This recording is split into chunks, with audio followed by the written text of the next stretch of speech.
Hello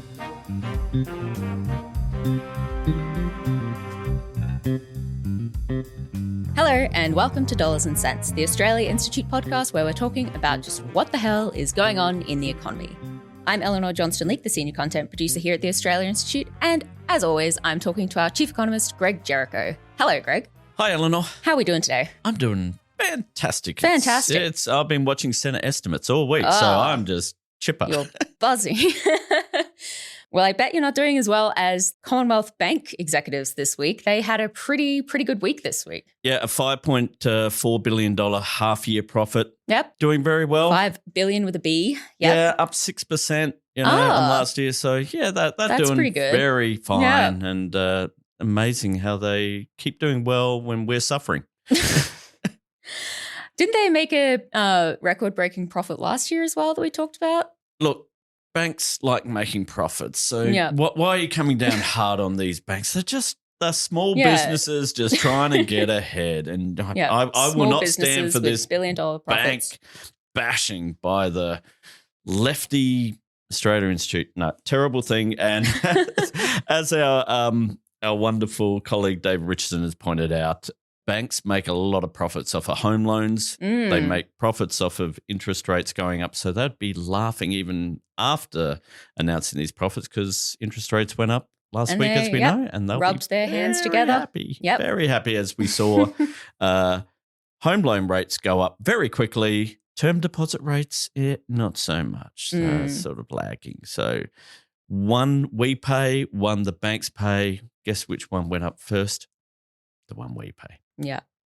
Well, not me. I don't have a mortgage. No, true. Yep. Because Eleanor will never afford a home, which we will get to. Yeah, well, on that note, we've got some lending figures out this week, which I think will show us the impact of, well, not just, the general housing crisis as a whole, but the expansion of the first home buyers grant that happened last year. Today I announced that under a Labor government, you'll be able to buy your first home with just a 5% deposit. Getting into a home of your own can feel like you're climbing the steepest of hills, and one of the biggest barriers is getting a deposit together. We also want first home owners to have a fair crack, and a 5% deposit will make a difference. So how's it going for everyone? Yeah, I mean, to quick recap, last year the government brought in a thing called the 5% deposit guarantee for first home buyers because basically if you're a first home buyer, you don't have any equity, you don't have a house that you can borrow against or anything, so you need to have an amount of deposit. You got to have, maybe 20% deposit. Yep. And the reason why is because you're a bit riskier if you don't have any assets that the bank can sort of grab if you fail to repay your loans. Yeah. So the government said, oh, well, that's really hard. What we'll do is you only have to put up 5% and we will basically guarantee it. So they're saying, oh, this is good. It means people don't have to struggle with that deposit hurdle, of saving up 50,000, 60,000, 100,000. Yeah. You only have to save up, say, 20,000 or I'm just making up figures. Problem is, as many of us at the Australia Institute, and to be honest, just about every economist pointed out, if you're, in a sense, giving a stock load of cash, because that's basically what it is, saying, okay, you don't need to have 100,000, you only need 20,000. That's in a sense the government saying, we're giving you 80,000. Yep. That's going to bring in a lot of first-home buyers going, oh, cool, I can now borrow. Finally afford a house, Which means they're all going to turn up at housing auctions and it's like, hang on, I thought there were only going to be 2 of us. Suddenly there's 20 of us. What does that mean for the bidding of that house? It's going to go nuts. And going to drive house prices up. Yeah. And so this week we got a thing called the lending indicators from the ABS, which is basically how much are people borrowing for home loans, how many people are taking out home loans, how many first home buyers are taking out home loans, how many investors, and how much. Yeah. And I'm going to guess that those figures have jumped quite a bit recently. Yeah, they were just in the December quarter, so just in last year's October, November, December, which were the first quarter where we had this new 5% deposit scheme. The number of first-home buyers taking out home loans jumped nearly 7%, which was one of the biggest jumps for about 3 years, 2 or 3 years. So a fairly sizable one-quarter jump. But the amount that they were lending went up nearly 16%. Oh, wow. Yeah. So, that's a big jump. there was a 7% increase in the number of people taking out loans, but there was nearly a 16% increase in the amount of money being loaned. What does that mean? It means on average, the average amount that they were having to take out in loans jumped nearly 8.5%, which is the biggest one quarter jump on record. Going back to 2002, which is when the ABS started getting all these figures. And what does that mean? They've realized, I need to borrow more than I thought I would or than I would have 3 months earlier before all the first-home buyers came in. We know that how much first-home buyers borrow leads directly into the price of houses. And the upshot is first-home buyers now, the average first-home buyer home loan now is around $606,000. That is also a record high. So basically, the policy did exactly what we thought it would. It's going to juice up the housing market, and unfortunately, we now have the proof.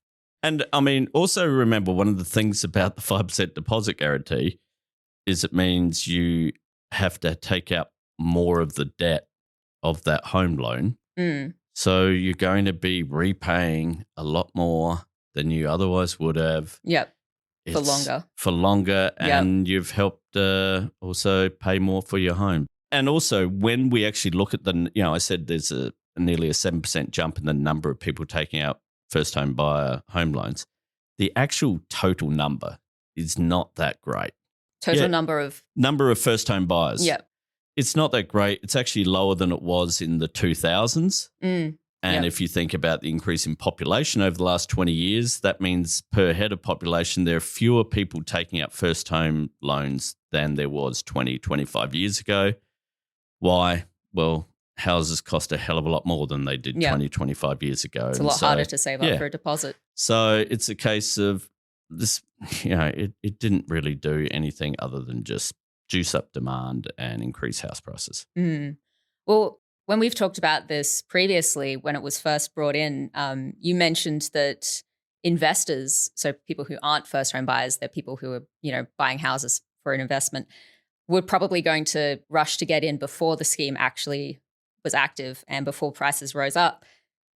Did we see this happen in the lending figures? Yeah, if we look at the lending figures, there was a big spike in investor home loans or investor housing loans taken out in the September quarter, so the quarter before this deposit guarantee came in. So it was clear they were trying to get in beforehand. But actually, investors like house prices going up. They know that if there's a lot of demand, that means buy now, house price is going to go up and I can sell it for a profit. So even in the December quarter, they were still growing fairly strongly. It's just that there's, now we've got that added aspect of the first home buyers also in there going, we can bid just as hard. And it's like, great, prices are going to be higher even for you guys. Yeah. Do we have any numbers for the growth in investors taking out loans? Yeah. Over the past year, the total amount of investor home loans is up 32%. 32%. 32% in a year. And so if you think of it in the amount you loan is going to go towards the amount of the price of a house, that 32% increase in housing loans is going to lead to a pretty big spike in house prices, because it always happens that the house prices follow home loans. So, and it's generally about, if you see home loans starting to go up quickly, about 6 months later, you'll see the impact on house prices, because basically you get the loan first and then you go bid and you get the pre-approval and things like that. And so it takes a little while to flow through, because you might get the approval for the loan, but you don't get the first house you bid for and things like that. And it's just a case that loans go up, house prices go up. Yep. And if it's driven by investors, then that unfortunately affects everybody's house price. But at the moment also, we've not just got investors, we've also got first-home buyers, which you might think is a great thing, but they're juicing up house prices as well. So I look forward to the episode in a couple of months where we can talk about the effect on house prices that this has had. Yeah, given that we've just hit record size average home loans, it wouldn't be a shock if we start getting record average prices for houses. Yeah. And, as I say, the average price of a first home buyer has gone up, nearly 9%.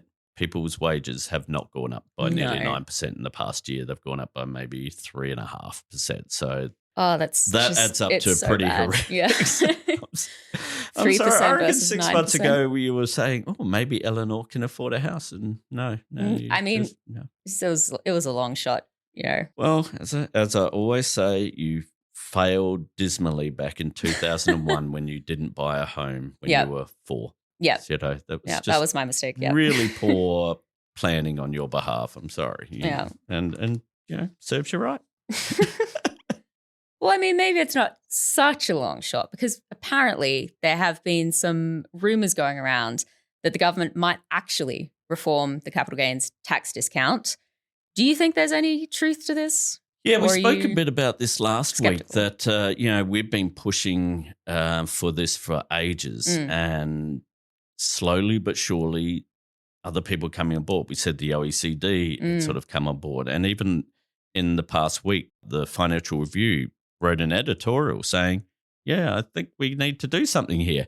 So I think momentum is strongly behind it. The Parliamentary Budget Office put out some figures showing the breakdown of the capital gains tax discount, who benefits from it, in more detail than we normally get with the annual tax expenditure figures. And they showed that the richest 1%, the top 1%, get 59% of the benefit of the capital gains tax discount. So more than half. Yep. More than half, getting For close to 1%. 2/3, Yeah. 1%. So, it just highlights that the capital gains tax discount is pretty much the most inequitable government policy going around. There aren't too many policies that give basically 60% of the benefit to the richest 1%. I mean, could you imagine going to an election saying, hey, we've got this great tax policy. Millionaires are going to get basically 60% of this $22 billion bucket. Yep. The rest of you can bugger fight off. over the scraps. And also it's going to make the housing crisis worse. And it's going to have that added benefit of distorting the crap out of the housing market and meaning that no one can afford a home. So the government is very much, it's clear they're looking at this. There was a rumor in the Financial Review again just this morning suggesting maybe the changes will be limited only to buying a property. So if you're buying shares, you'll still get the 50% discount. Yeah. Personally, I think bugger them, Why are we giving people who are buying and selling shares a 50% tax break? They don't particularly need it. Yep. Especially because, as I say, it's millionaires who are getting most of the benefit. But at least if it's start, at least a good start would be the housing. But I think there's real momentum there. It was a weird thing in the Senate estimates this week. There were senators asking about this. Liberal Party senators were asking about this, saying, "Oh, has Treasury modelled any changes and all this?" And of course, Treasury never says what they're actually might be doing. They only comment about policy that's actually happened, so they didn't ask that. But Katie Gallagher, who's the finance minister, she was kind of being a bit snide about it, and I was like, why are you doing this? Snide about the possibility? About the possibility. Almost she's going, oh, well, you Liberal Party, you joined with the Greens to do an inquiry into the capital gains tax, so what are you planning? And I'm like, if you're really a progressive government, which you would hope the Labor Party is, they should be pointing out, the capital gains tax is stuffed. We should be changing it. And we got some great figures out that just showed millionaires get nearly 60% of the benefit. Instead, she was all a bit, I'm going to be snippy at the Liberal Party. And it just was a bit disappointing on my behalf. But that doesn't mean it's not going to be in the budget. The amount of noise that's around about it suggests that it's coming. Well, that's very exciting. Fingers crossed. Fingers crossed. Fingers crossed. Well, the other topic of the week in Parliament is government spending, specifically high government spending potentially contributing to inflation and therefore to blame for the recent interest rate rise. There is a $60 billion black hole in Labor's budget. Not only is spending out of control, they don't even know what they're spending their money on. So when rates went up on Tuesday, you said government spending was not a factor in the decision. Was it a factor? Well, David, our political opponents and their acolytes are deliberately and dishonestly trying to conflate two different things. I've been seeing a few headlines saying that Michelle Bullock said government spending is driving up inflation by adding to demand. But then I kind of read further into the articles. I didn't remember her saying that, she didn't mention government spending at the press conference after the rate rise decision, but she did mention private demand being higher than predicted as a factor in the decision to raise rates. And, I was wondering, are these headlines a little bit misleading? Yeah, a little. Yeah, a little bit dancing around the issue here. Look, this has been I won't say the big economic debate because it's a pretty weird one. Michelle Bullock has, in the past week, not only announced the interest rate rise, where she's explained basically the causes, she's also appeared before the House Economics Committee. And just before we started broadcasting, she was appearing before the Senate Economics Committee, where Senator Jane Hume was basically desperately trying to get Michelle Bullock to say government spending is causing inflation. And Michelle Bullock says, no, that as I've been clear, private sector investment and spending surprised us on the upside. It's stronger than we expected. Public sector spending, if anything, has been less than we expected.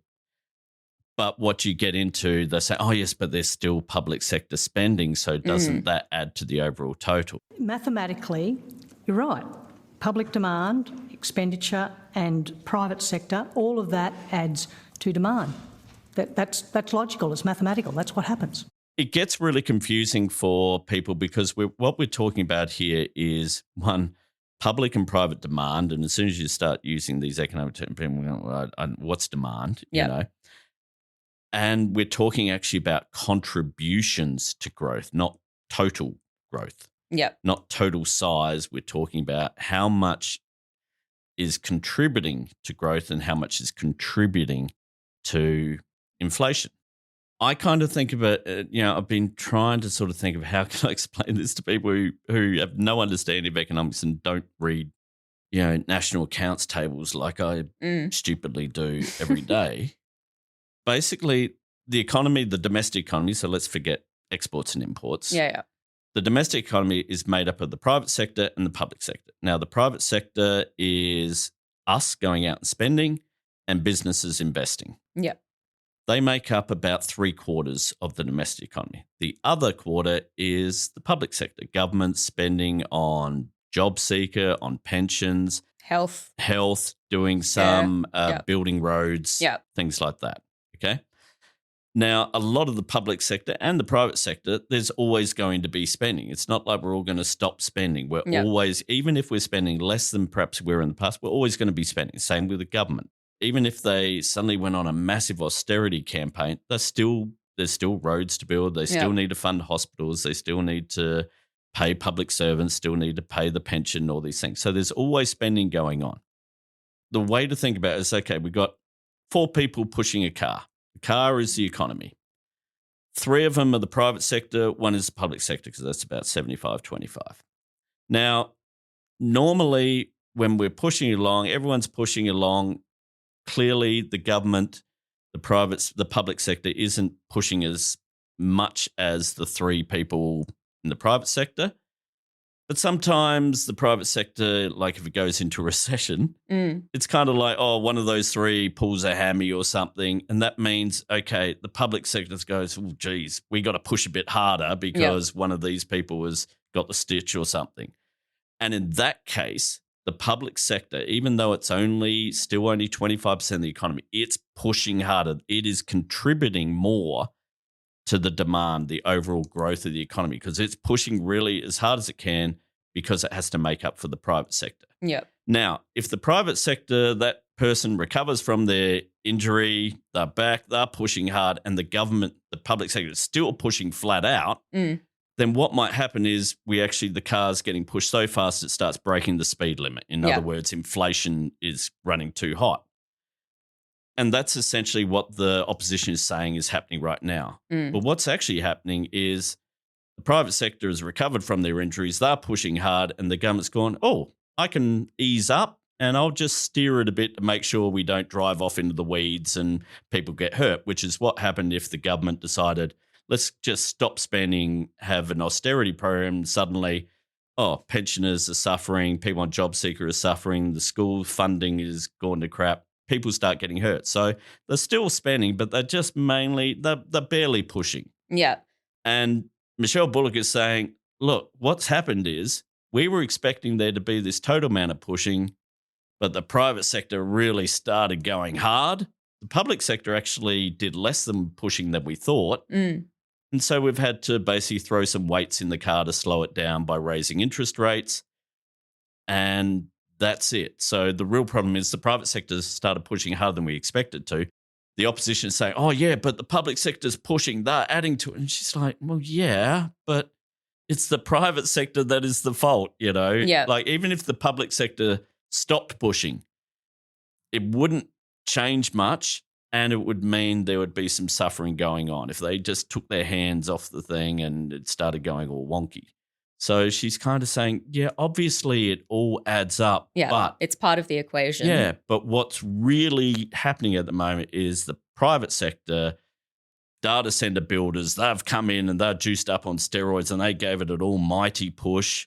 And all the Black Friday sales, people have worked out them. So those people even gave it another push as well. And they're like, oh, geez, we didn't see that coming.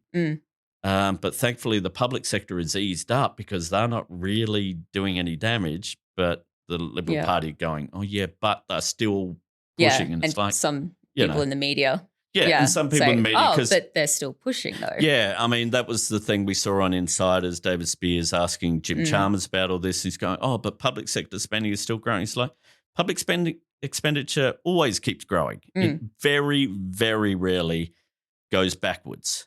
It generally goes backwards only when you have a massive austerity campaign or you've come out of a pandemic where the public sector has been really juiced up on the biggest steroids you've ever seen, and then they've sort of gone, okay, we better stop that because we're no longer in lockdowns and things. But otherwise, public sector spending, all spending generally keeps growing because that's just how things work. It's sort of like, you know, we always get a pay rise, or you hope to get a pay rise. It mightn't be as much as inflation, but you're generally getting a pay rise. But just because you got a pay rise doesn't mean, you're suddenly flush with so much more money, because you might go, oh, yeah, but costs have gone up more. That doesn't mean your pay rise drove inflation. Unfortunately, a lot of journalists and the Liberal Party sort of leading them on is making it sound like, because, 9 + 1 = 10. That 1 is the driving inflation. It shouldn't be. It should be 0. And the RBA is going, yeah, but we want it to be 7. So even if we didn't have it, it still would be above inflation. And Yeah, it really does feel pretty misleading and playing on, I suppose, people's lack of understanding about economics. The Liberal Party is also talking about size of budget deficits and things like that. Not all government spending drives inflation. Spending on healthcare, generally doesn't drive inflation. And also just things that help society. Okay, they might add to demand, but they're good for society. Doing childcare subsidies. Yes, it provides more money to the economy, but it also enables parents, and especially we're talking women, work while their kids are at childcare rather than them having to stay home. So that's actually good for the economy because it increases the output of the economy because you've got more people working. You're such an ally, Greg. I'm such a pick-me. You said it, not me. It's a case of just looking at all the amount of spending going, the government's spending too much. It's misleading. Also, the Liberal Party saying, the government spending is bigger than ever in the past. As I've said, yes, because we didn't have the NDIS in the past. You suddenly add the NDIS to something, there's going to be more of it, just as the same as when we introduced Medicare back in the 80s. I mean, the opposition's always talking about, government spending and talking about the deficit that we're in, but cutting government spending isn't the only way to address a deficit, is it? No, there's two sides of it. There's spending and there's tax. And if we raise tax and keep spending the same, the deficit gets lowered. So maybe we should, tax gas companies. Yep, cut these capital gains tax discounts. It's amazing if you just read a paper that the Australian Institute has put out about ways to raise tax, you might find some ideas. Good plug, yep. All right, well, I reckon that's probably all we've got time for today, Greg. It is nice and sharp. Our producer Angus will be so happy with us. Kept it tight. Thank you, everyone, once again for listening. And I should offer an apology. Last week, I put in a spoiler saying we're going to talk about wages, and I was completely wrong because I can't read a calendar. Wages will be next week. Very Wages exciting. price data is coming out next week. That will be a big one. Certainly the Reserve Bank will be looking at that to see whether we do get another rate rise. And, of course, we can never not talk about interest rates. So we'll be on that next week. Thank you all for listening this week. This week's episode of Dollars and Cents was recorded on the 12th of February, and some things may have changed. If you want to read all about how the 5% deposit guarantee juiced demand in the housing market, head on over to the Guardian Australian site and read my column there. For all other information on everything that's going on in the world and the economy and society, how about checking out thepoint.com.au? It's our media site that really just covers things you need to know and not just political spills and what the irrelevant Liberal Party is doing. But also, we do have the live blog. Whenever Parliament is sitting, Amy Ramika's just absolutely churning out like an amazing champion she is. And just to add, Greg, the Australia Institute's latest Vantage Point essay, What We Owe the Water, It's Time for a Fossil Fuel Treaty, is available now. Written by the president of the Fossil Fuel Non-Proliferation Treaty Initiative, Kumi Naidu, he argues that Australia stands at a profound crossroads. It can continue to fuel the climate crisis as one of the world's largest fossil fuel exporters, or it can become a true partner to its Pacific neighbours and lead the transition toward a fossil-free future. You can buy this edition for $19.95. Pod listeners can use the code PODVP, so that's PODVP, at checkout to get free shipping. If one edition isn't enough, you can subscribe to the Vantage Point series. For just $64.95, you'll get 4 engaging essays a year. Visit australiainstitute.org.au/store, or you can follow the link in the show notes to order now. Get on it. I have read the most recent essay. It's fantastic, really good reading, and they all are. So subscribe and enjoy. Our music, as ever, comes from Blue Dot Sessions. Everyone, have a great week, and we'll see you all next week. See ya.